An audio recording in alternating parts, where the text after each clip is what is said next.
Welcome to our YouTube Live, where we are doing a deep dive on investor products and investor opportunities. Are you an investor who has been holding on to some serious assets, just waiting for the right opportunity to invest in some real estate? And you're just not sure where to invest and where you're going to get your best return on investment. Maybe you're at that age where you are planning for your retirement. Maybe you've got about 10 years left to work and you want some additional legs on that retirement income. And you want to make the most out of the money that you have to invest in real estate.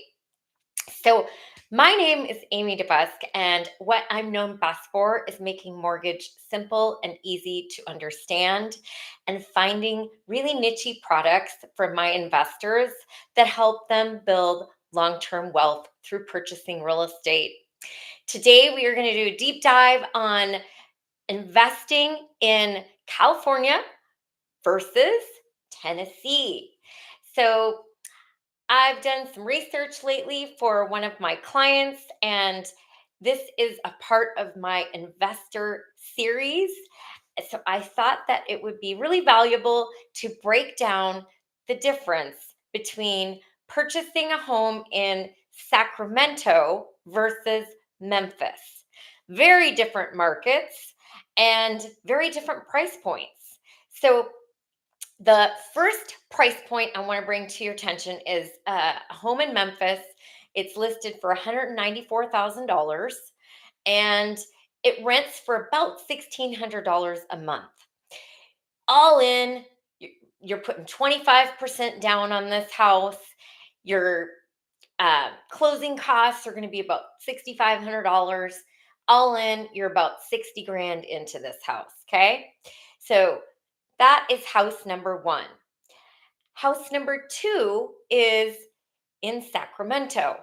Purchase price is about 490,000. Now, side note, these homes are similar in size and they're both two bedroom, three bath homes, similar age and good condition.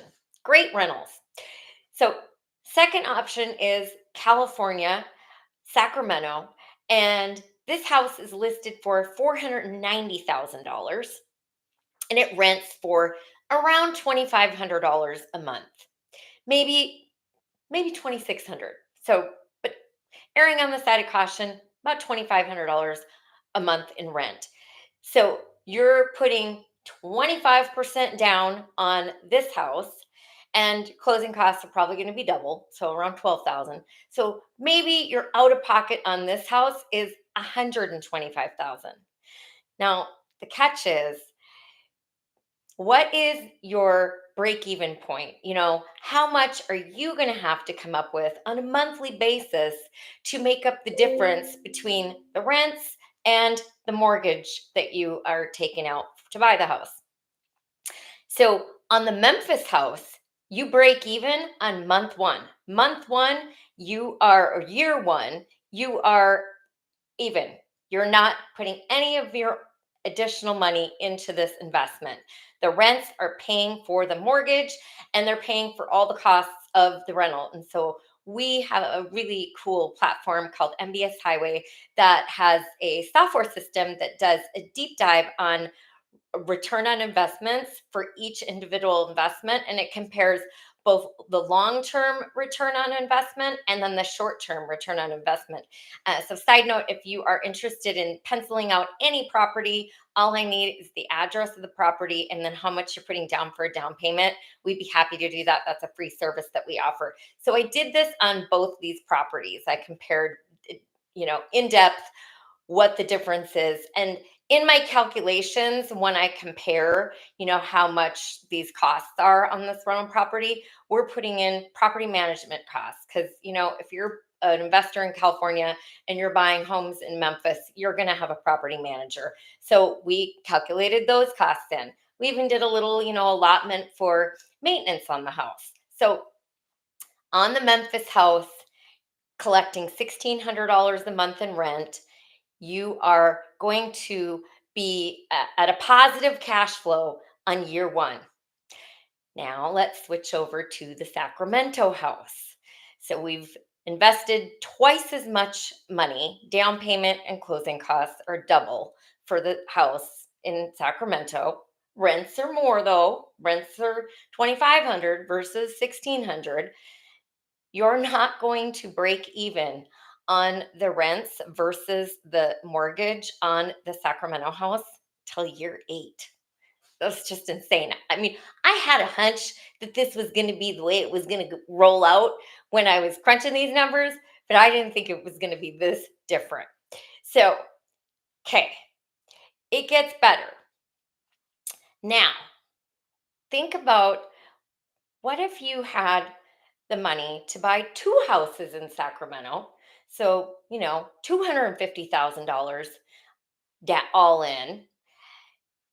You could buy 4 to 5 homes in the city of Memphis for the same out of pocket costs that you could buy two homes in Sacramento. And I calculated it all out for 10 years. We compared two different ways. So the amount of the appreciation on the homes versus the return on the investment on the rents on the homes. And I, I just have to look at my notes here. Okay, so 5 homes return on investment uh, in Memphis are 32% higher than two homes in Sacramento. And then your net profit from the rents is 340,000 in on 5 homes in Memphis versus 188,000 on two homes over 10 years in Sacramento. So, do the math. We're talking about 140, $152,000 more over the course of 10 years in net rents. I'm just like blown away here. So, okay, can you tell my excitement? I would just love somebody to take me up on this. But let's, pull back the excitement a little bit. Let's think about, what are the logistics here? Okay. You're an investor, you're in California. How are you going to do this? So, the number one key to buying out of state is you must, and I repeat, you must have a reputable, amazing property management company that's got boots on the ground that is going to totally take care of your property, vet out tenants, and make sure that you've got good tenants in there, right? So, I do have that. I have a couple of property management companies in that area that are ready for investors. And then the other piece that you need is you need a good realtor in Memphis or in other parts of Tennessee, because there are other parts, FYI, that pencil out as really well too. If you're interested in other parts of Tennessee, Memphis just happens to pencil out the best. So a good realtor who knows the area, who is got listings for sale, maybe some off-market homes. So we have that too. I have an amazing realtor that I have been working with and talking to that does over 200 sales a year, and he is a avid investor himself. He owns over 53 homes in the Memphis area himself, and he owns a property management company, and he only deals with investors. So we have all that for you. If you're interested, you can reach out to me. You can book an appointment, talkingwithamy.com. Log on to talkingwithamy.com, and you can book a free discovery call. We could talk about that and get you connected. Okay, so let's talk about the logistics. So, two key things: you definitely need a good property management company. You also need a great realtor. And then, you know, I want to back up a little bit and talk about the pros and the cons of Tennessee versus California. So, maybe you know this if you're already an investor, but if you're a first time investor, maybe you don't know this. The landlord laws in the state of California are not in the favor of the landlord. They are definitely pro tenant, and they have a cap on how much you can increase your rents on a yearly basis. So the most you can increase your rents in the state of California is 10%. Compared to Tennessee, the most there is no cap. So whatever the investor or landlord sees fit as far as increasing rents, they can do so as they see fit. Um, that's number one. Number two, there is no cap on the security deposit in the state of Tennessee. So in the state of California, the maximum you can collect on a security deposit from somebody is 2 months. So, and then the last one, maybe even the most important one, is that, God forbid your tenants stop paying rent in the state of California. It can take 4 to 6 months to go through the courts and get the sheriff out there to evict them and get them to move out of your property. Meanwhile, guess what? Back at the farm, those 4 to 6 months, you're paying the mortgage. That's a part of being a landlord.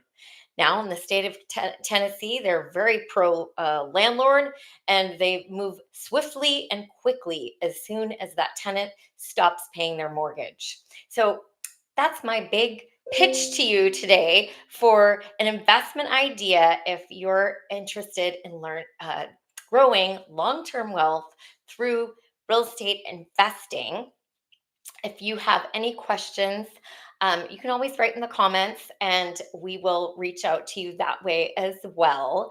Now, I just want to add that this is a part of my investors series, and we're going to be doing through the month of March. We're going to be continuing our investor series. And next week, same time, same place, we are going to do a deep dive on buying homes near hospitals that are intended to be rented to traveling nurses. So this is not a long-term rental, and it's not a short-term rental. So traveling nurses typically rent a house or a room for 13 weeks at a time.